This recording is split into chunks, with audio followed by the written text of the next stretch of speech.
નમસ્તે, હું gynaecologist doctor Deepa Maniyar 27 વર્ષથી રાજકોટમાં ગાયનેકોલોજીસ્ટ તરીકે પ્રેક્ટિસ કરું છું. આજે આપણે થેલેસેમિયા વિશે ચર્ચા કરવી છે. થેલેસેમિયા બહુ બધી જગ્યાએ તમે જોયું હશે, સાંભળ્યું હશે. થેલેસેમિયા એવી બીમારી છે કે જેમાં લોહીના કણો તૂટ્યા કરે છે. મતલબ લોહી બને નહીં એવું નથી હોતું. જેટલા લોહીના કણો બને એ તૂટતા જાય, એને કારણે હિમોગ્લોબિન ઓછું રહે છે. થેલેસેમિયા નોર્મલી 2 પ્રકારના હોય છે, alpha thalassemia, beta thalassemia. Alpha thalassemia condition એટલી સિવિયર હોય છે કે એમાં એડલ્ટ સુધી મોટી લાઈફસ્પાન જીવી શકે એવું થતું નથી.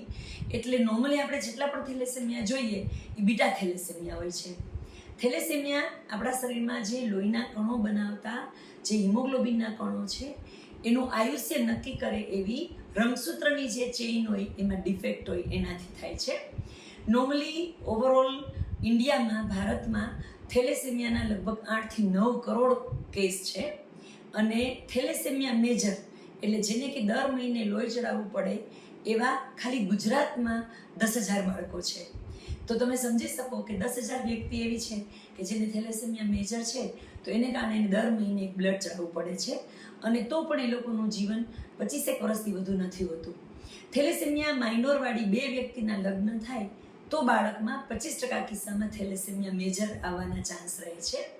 તો એ 25% એટલે એવું નથી હોતું કે પહેલું બાળક, બીજું બાળક, ત્રીજું બાળક અને ચોથું બાળક તકલીફવાળું આવે. એ એક પછી 2-3 બાળકો તકલીફવાળા આવે એવું પણ બને, અને 2-3 બાળકો એકસાથે આવે એમાં તકલીફ ન હોય એવું પણ બને. તો એમાં જે આપણે કરી શકીએ એક જ વસ્તુ છે કે થેલેસેમિયા આવે જ નહીં, થેલેસેમિયા મેજર આવે જ નહીં એવું કરવું. એટલે થેલેસેમિયા માઇનોરવાળી વ્યક્તિએ સામેની વ્યક્તિ થેલેસેમિયા માઇનોર ન હોય તે જોવું. નોર્મલી કોમન પોપ્યુલેશનમાં 2-3% માણસોને, એમાં પણ ગુજરાત, મહારાષ્ટ્ર, મધ્યપ્રદેશ એ વિસ્તારમાં અને થોડા પંજાબના વિસ્તારમાં થેલેસેમિયા વધુ હોય છે. કોમન પોપ્યુલેશનમાં 2-3% વ્યક્તિઓને થેલેસેમિયા માઇનોર હોય છે. જ્યારે સિંધી, લોહાણા એવી અમુક કાસ્ટમાં 20% માણસોમાં થેલેસેમિયા હોય છે. તો આવી જે સ્પેશિયલ કાસ્ટ છે એ લોકો લગ્ન કરતાં પહેલાં જ થેલેસેમિયા માઇનોર છે કે નહીં ચેક કરાવે, અને સામેની વ્યક્તિ થેલેસેમિયા માઇનોર ન હોય એ ચેક કર્યા પછી જ લગ્ન કરે તો આપણે થેલેસેમિયાનું દેશ ઉપર બર્ડન અટકાવી શકીએ. Rajkot voluntary blood bank, thalassemia centre એવી ઘણી બધી સંસ્થાઓમાં સરસ કામ કરે છે. એમાં જે પ્રચાર માધ્યમોમાં એડવર્ટાઇઝ આપવાથી માંડી કોલેજોમાં, સ્કૂલોમાં સ્ક્રીનિંગ કરવું, એ બધા સ્કૂલોની અંદર જઈ નાની માહિતી આપવી અને લેક્ચર્સ લેવા સહિતની વસ્તુઓ સામેલ છે.